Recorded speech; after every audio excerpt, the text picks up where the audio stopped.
Friends, Romans, countrymen, lend me your ears. I come to bury Caesar, not to praise him.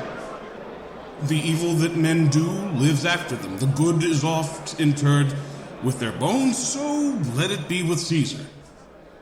The noble Brutus hath told you Caesar was ambitious. If it were so, it was a grievous fault, and grievously hath Caesar answered it.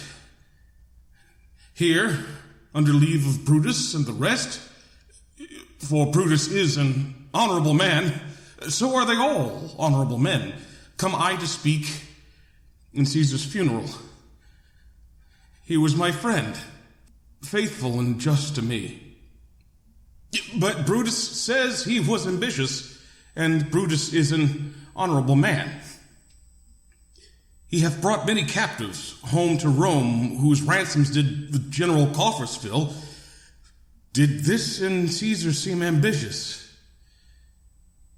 When that the poor have cried, Caesar hath wept. Ambition should be made of sterner stuff. Yet Brutus says he was ambitious, and Brutus is an honorable man.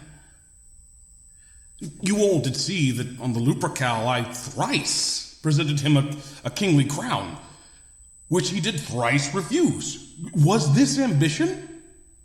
Yet Brutus says he was ambitious. And sure, he is an honorable man. I speak not to disprove what Brutus spoke, but here I am to speak what I do know. You all did love him once, not without cause. What cause withhold you then to mourn for him? Oh, judgment, thou art fled to brutish beasts, and men have lost their reason.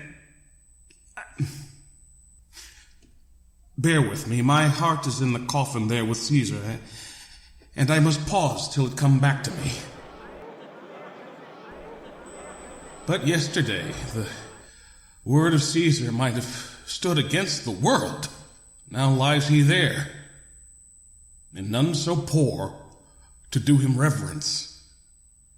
Oh, masters, if I were disposed to stir your hearts and minds to mutiny and rage, I should do Brutus wrong and Cassius wrong, who, you all know, are honorable men. I will not do them wrong. I'd rather choose to wrong the dead and wrong myself and you than I will wrong such honorable men. But here's a parchment with the seal of Caesar I found in his closet. 'Tis his will. Let but the commons hear this testament, which, pardon me, I do not mean to read, and they would go and kiss dead Caesar's wounds and dip their napkins in his sacred blood, yea, beg a hair of him for memory, and dying, mention it in their wills, bequeathing it as a rich legacy unto their issue. Have patience, gentle friends, I must not read it. It is not meet. You know how Caesar loved you. You are not wood, you are not stones, but men. And being men, bearing the will of Caesar, it will inflame you. It will make you mad. 'Tis good you not know that you are his heirs, for if you should, oh, what would come of it?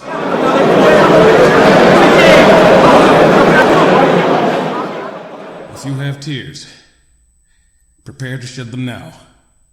You all know this mantle.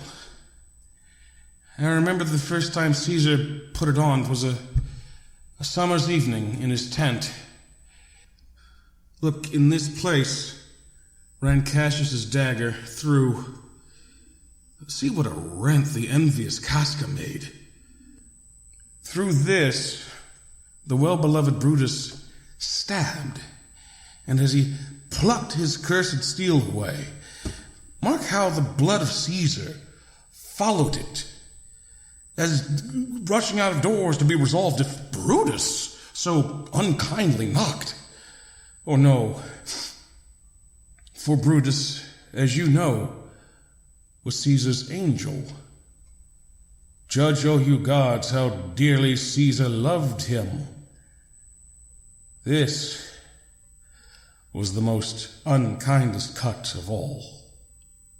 For when the noble Caesar saw him stab, ingratitude more strong than traitors' arms quite vanquished him. Then burst his mighty heart, and in his mantle, muffling up his face, even at the base of Pompey's statua, which all the while ran blood, great Caesar fell. Oh, what a fall was there, my countrymen! Then I and you and all of us fell down, whilst bloody treason flourished over us. Oh, now you weep, and I perceive you feel the dint of pity. These are gracious drops, kind souls. What weep you when you behold our Caesar's vesture wounded? Look you here.